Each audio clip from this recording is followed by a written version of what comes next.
પાટણ શહેરમાં ટ્રાફિક સમસ્યાથી વાહન ચાલકો અને રાહદારીઓ દરરોજ પરેશાની ભોગવી રહ્યા છે. શહેરના અનેક રોડ રસ્તાઓ, ચોક, ક્રોસિંગ પર રોજ સવારે અને સાંજે પિકઅપ અવર્સમાં જે રીતે ટ્રાફિક જામ થાય છે, ત્યારે આવા સ્થળોએ પોલીસ પોઈન્ટ મૂકવાની માંગ શહેર કોંગ્રેસ પ્રમુખ દ્વારા કરવામાં આવી છે.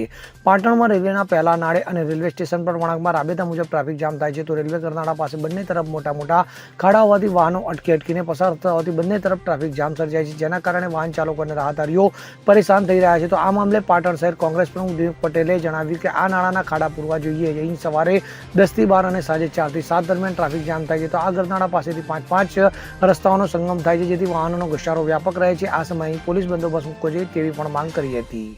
Bureau report, CN24 news.